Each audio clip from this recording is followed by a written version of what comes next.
नमस्कार दोस्तों, आइए आपका स्वागत है आपके अपने यूट्यूब चैनल इम्प्रूवमेंट स्टडी पे। तो आज हम साइंस में एक नया टॉपिक स्टार्ट करेंगे। अपन ने पहले पढ़ा था मानव सेंस ऑर्गन यानी मानव ज्ञानेंद्रियाँ पढ़ी थी। 5 ज्ञानेंद्रियाँ पढ़ी थी अपन ने। एक तो पढ़ी थी त्वचा, आँख, नाक, कान और जीभ, ये 5 पढ़ी थी। आज हम करेंगे रुधिर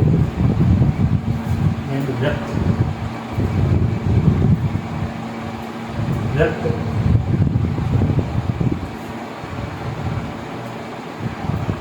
और लहू भी बोलते से उर्दू में। अब हम देखते हैं कि रक्त मानव शरीर में पड़ रहे हैं, तो रक्त का अध्ययन पढ़ेंगे पहले।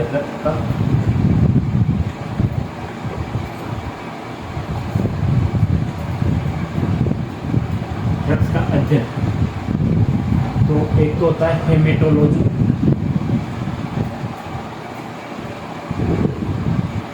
बहुत सी जगह इसे हीमो कर दिया है ना, हेमेटोलॉजी या हेमोटोलॉजी। एक होता है सेरोलॉजी।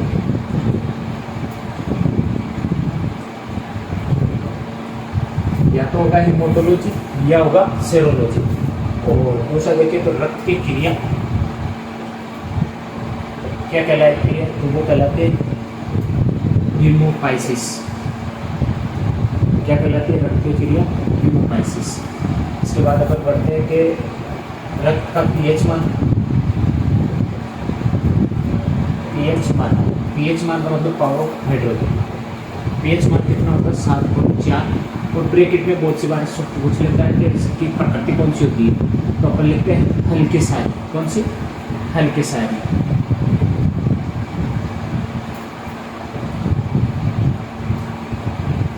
हल्की सारी है। बहुत सी बार पीएच मान डायरेक्ट पूछ लेता है तो रक्त का पीएच मान 7.4, 7.5, 7.4 ऑप्शन में देता है तो 7.4 आंसर हो जाएगा।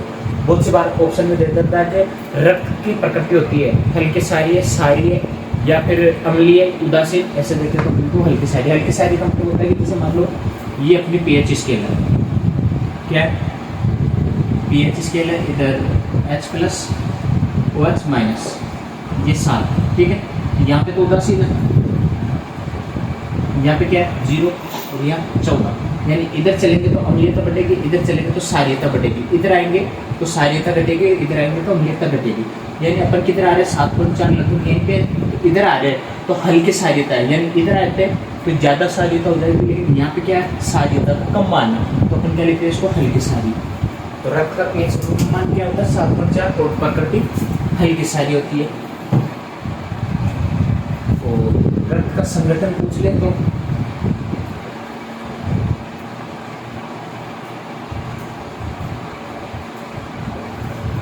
रक्त का संगठन पूछे तो क्या होता है? तरल संयोजी ऊतक। क्या होता है? तरल संयोजी ऊतक। रक्त की प्रकृति पूछ ले तो क्या होती है? कोलाइडी विलियन।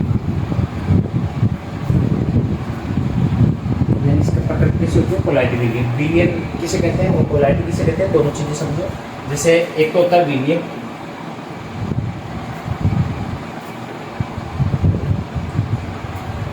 एक होता है विलाय, एक होता है विलियन। तीनों चीजें होती है। विलियन इसको नीचे लिखते हैं। विलाय क्या होता है? कि जो बोलता है। क्या होता है? जो घोलता है। विलय क्या होता है? जो घुलता है, जो घुलता है। और विलियन क्या होता है? कि दोनों का मिश्रण, दोनों का मिश्रण। जैसे मान लो विलय में मैंने लिखा चीनी, इसमें मैंने लिखा पानी, इसमें मैंने लिखा चीनी को शक्कर लिख लो। तो अपन क्या लिखे थे? शक्कर का पानी। इधर मैंने लिख दिया नींबू पानी, इधर क्या हो जाएगा?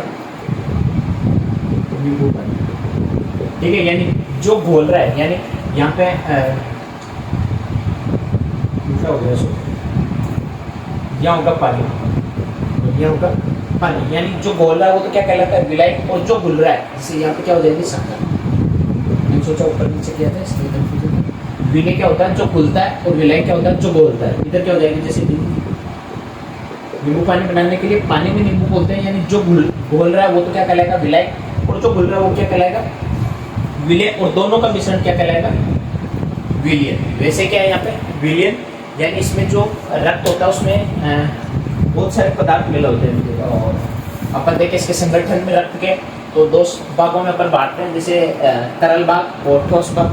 तरल भाग में प्लाज्मा, ठोस भाग में आरबीसी डब्ल्यूबीसी प्लेटलेट्स, उनको बांटते हैं। उनको भी डब्ल्यूबीसी को और आरबीसी को पढ़ते हैं तो उनको भी अलग अलग भागों में अपन बांटते हैं। और पोलारिटी क्या होता है कि जैसे मान लो आपने कभी दही या दूध को छाना होगा, दूध को छानने के बाद देखा होगा कि जो चन्नी या कपड़ा होता है उसके ऊपर मलाई या क्रीम सी आ जाती है, यानी पूरा एक तरीके से साफ नहीं चलता वो, यानी उसके ऊपर कुछ अवशेष रह जाते हैं, यानी पोलारिटी का एक प्रकार का वो अपन अपनी भाषा में समझे तो वो पोलारिटी है ना। वैसे केमिस्ट्री पढ़ेंगे तब अपन पोलारिटी विज्ञान को अच्छे से पढ़ेंगे। और इसके बाद रक्त परिसंचरण की खोज, रक्त परिसंचरण तंत्र की खोज किसने की थी? तो वो था विलियम हार्वे। कौन था? विलियम हार्वे, रक्त परिसंचरण। इसके बाद अपन देखें तो रक्त दाब मापने का यंत्र। रक्त दाब किस में मापते हैं अपन? तो एक तो स्पाइगमोमोमीटर। क्या है? स्पाई, टुकड़ों पे याद करना है इसको, स्पाइगमोमोमीटर। और बहुत सी जगह क्या होता है कि इस स्पाई को क्या कर देते हैं स्पीक, बाकी ये सेम रहता है स्पीगमोमोमीटर या स्पाइगमोमोमीटर। तो आपको स्पाई याद रखना है। स्पी बहुत सी जगह प्रिंटिंग की सिटी हो जाता है, और वैसे बहुत सी किताबों में है। अपन मानते हैं कि या तो स्पीगमोमोमीटर आएगा आपके या स्पाइगमोमोमीटर आएगा, तो दोनों में से एक याद रख लो, स्पी याद रख लो या तो, और या स्पाइगमोमोमीटर याद रख लो। अब जो ये रक्त मापने का यंत्र है इसकी खोज किसने की थी? तो वो था रीवा रोची। कौन था? रीवा रोची वैज्ञानिक थे जिन्होंने क्या की थी? स्पाइगमोमोमीटर की खोज की थी। इसका एक स्क्रीनशॉट ले लो। इसका जो अब रक्त दाब है उसको अपन नेक्स्ट स्लाइड में लगाते हैं। इसका स्क्रीनशॉट ये हुआ आपके, नहीं ये दिख नहीं रहा होगा। कौन था? रीवा रोची। ठीक है, ये हुआ। अब अपन देखते हैं रक्त दाब को देखते हैं।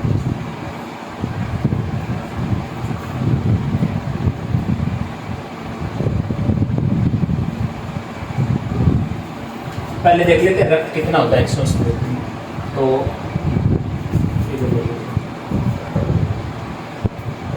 एक स्वस्थ या सामान्य, स्वस्थ को क्या बोल सकते हैं अपन? सामान्य व्यक्ति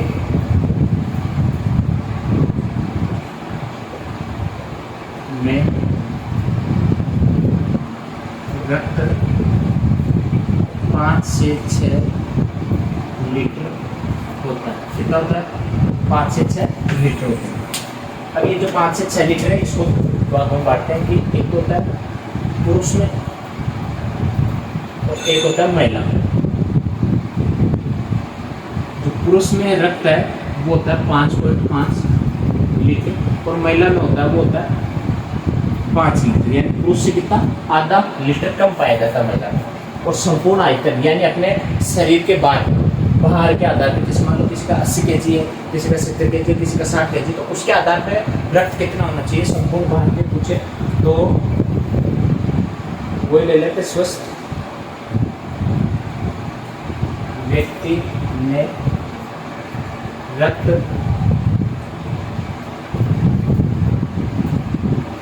शरीर के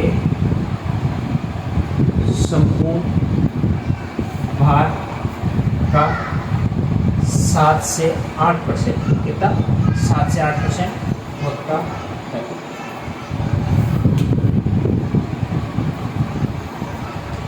ऑप्शन निकाल लेते हैं, कम लग रही है। संपूर्ण शरीर का कितना होता है 7 से 8%। और रक्त आपने देखा होगा लाल रंग का होता है, कैसा होता है? पहले देख लो रक्त का निर्माण, रक्त का निर्माण का होता है तो दो भाग में बांट करता है इसको। एक तो बांटते हैं वेस्ट यानी एडल्ट, इसमें क्या होता है अस्थि मज्जा, अस्थि मज्जा, यहीं पे भी आरबीसी का निर्माण होता है, पूरा रक्त बोल सकते हैं अपन, ठीक है, क्योंकि आरबीसी को एक प्रकार से अपन रक्त ही मानते हैं। और अगर पूछ लो भूड़ तो इसमें क्या होता है यकृत या लीवर,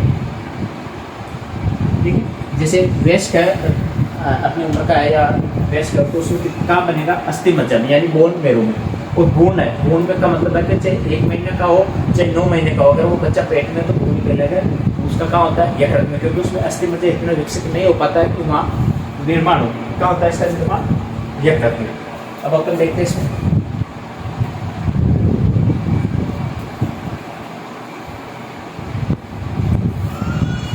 एक रक्त में पाया जाता है कोलेस्ट्रॉल,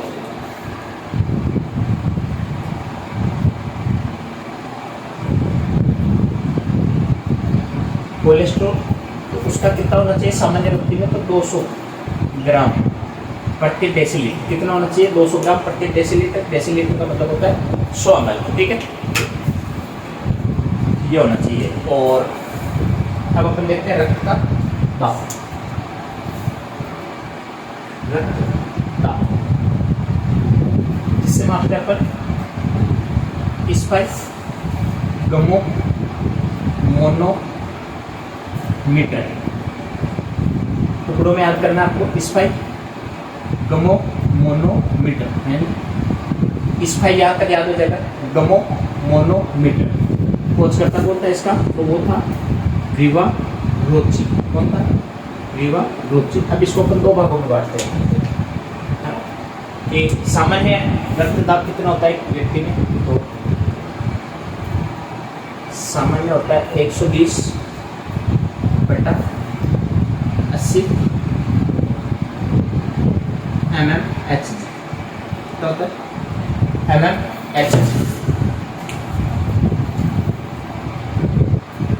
सामान्य व्यक्ति में कितनी पाई जाती है 120/80 mmHg। कितनी mmHg।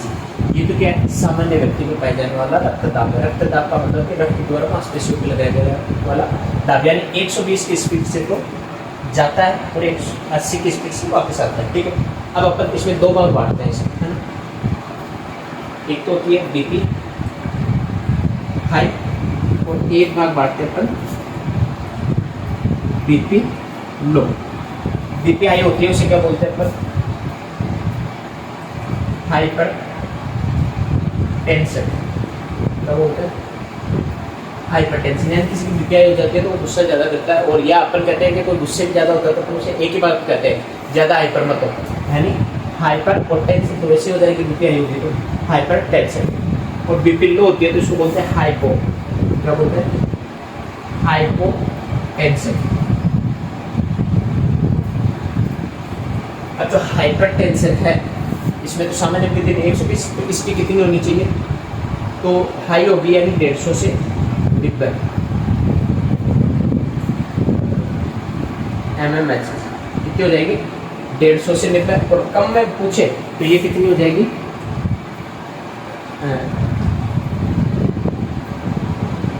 100 से 50 mmHg। यानी बीपीआई होगी अधिकतम 120 होना चाहिए, कितना हो जाएगा 150। कम कितना होना चाहिए 80, कितना हो जाएगा 90 हाई में। इधर 100 हो जाएगा 120 का और 80 कितने हो जाएगा 50। इसमें क्या कहते हैं अपन कि नमक का सेवन कम करना चाहिए, है ना, नमक कम।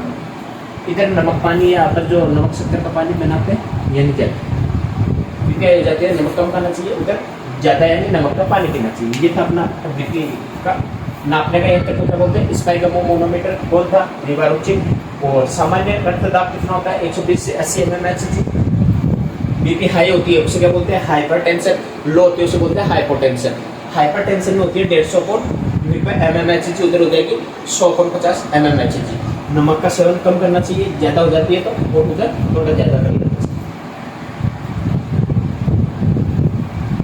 अब अपन देखते हैं रक्त का रंग कैसा होता है।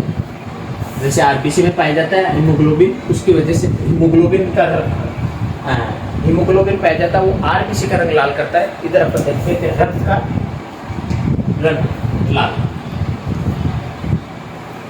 रक्त का रंग लाल क्यों होता है? तो इसमें पाया जाता है रक्त में एक हीमोग्लोबिन, क्या पाया जाता है? हीमोग्लोबिन ये पाया जाता है। वैसे देखें तो हीमोग्लोबिन आरबीसी में पाया जाता है और हीमोग्लोबिन में एफ में पाया जाता है। तो हीमोग्लोबिन क्या करता है? रक्त के रंग को लाल करता है। रक्त का लाल रंग किसके कारण होता है? हीमोग्लोबिन के कारण होता है। और हीमोग्लोबिन में क्या पाया जाता है? एफ।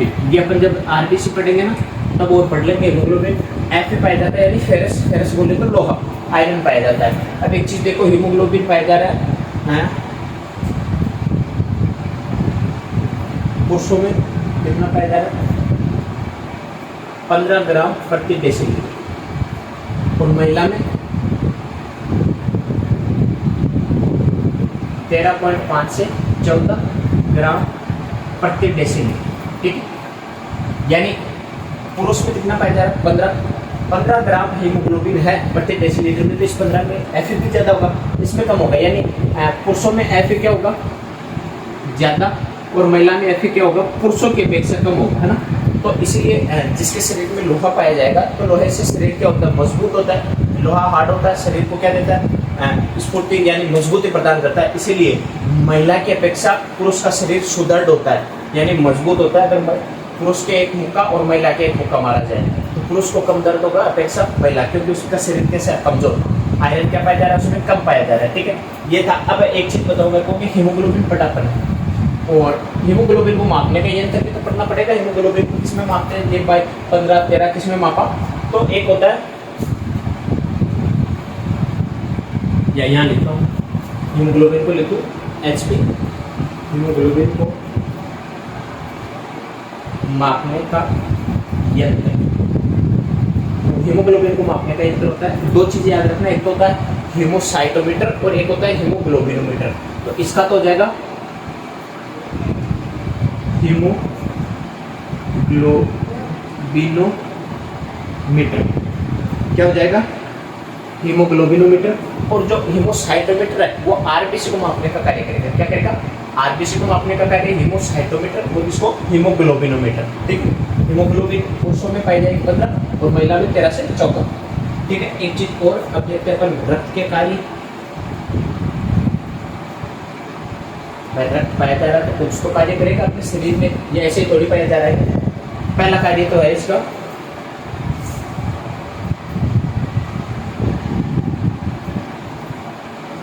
पोषक पदार्थों का परिवहन।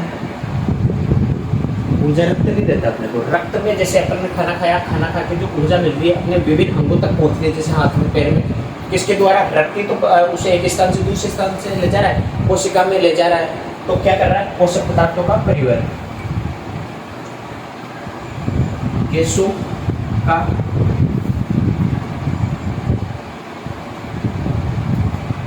परिवहन, जैसे ऑक्सीजन और कार्बन डाइऑक्साइड। जैसे मान लो अपने रक्त में कार्बन डाइऑक्साइड हो गई, फेफड़ों की कोशिका द्वारा कार्बन डाइऑक्साइड ले ली जाती है, ऑक्सीजन दे दी जाती है, और विभिन्न अंगों तक कौन पहुंचाएगा?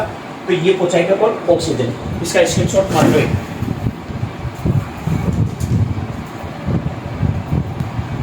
ये दो है। और तीसरा इसका कार्य देखें, रक्त का अपन इधर देख लेते हैं। तो सबसे मेन कार्य होता है ताप नियंत्रण। क्या होता है?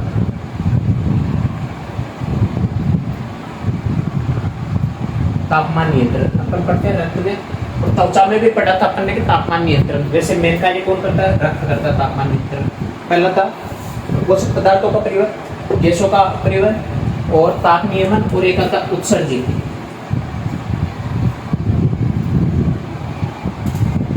पदार्थों का परिवहन। जैसे मान लो शरीर में कोई यूरिया है, वगैरह जो भी अपशिष्ट पदार्थ बन रहे हैं उनको कौन ले जाएगा, जैसे यकृत तक ले जा रहा है या लीवर तक ले जा रहा है, तो उत्सर्जित पदार्थों को रक्त में घुले हुए हैं उनको कौन ले जा रहा है, तो रक्त ही ले जा रहा है। ये रक्त के कार्य अपन ने देखा, अभी रक्त का अध्ययन देख लिया, रक्त की क्रिया देख ली, रक्त दाब देख लिया, मापने का यंत्र देख लिया, इसके बाद हीमोग्लोबिन देख ली, और रक्त कितना पाया जाता है 5 से 6 लीटर, परसेंटेज के आधार पर 7 से 8%, पुरुषों में हीमोग्लोबिन 15 होती है और महिला में 13.5 से 14 होती है। और हीमोग्लोबिन को मापने का यंत्र क्या होता है, हीमोग्लोबिनोमीटर। एक चीज और कह रहा हूँ, हीमोसाइटोमीटर आएगा वो आरबीसी मापेगा, ठीक है। और ये कार्य देखे रक्त के तो पोषक पदार्थों का परिवहन, गैसों का परिवहन, ताप नियंत्रण और उत्सर्जित पदार्थों का परिवहन। तो नेक्स्ट क्लास में अपन करेंगे, रक्त को बांटेंगे 2 भागों में, जिसमें प्लाज्मा और रुधिर कणिकाएं, जैसे आरबीसी, डब्ल्यूबीसी और प्लेटलेट्स आ जाएगी, उनके कार्य अपन पहले प्लाज्मा करेंगे, फिर आरबीसी, डब्ल्यूबीसी और उनको करेंगे जब तक के लिए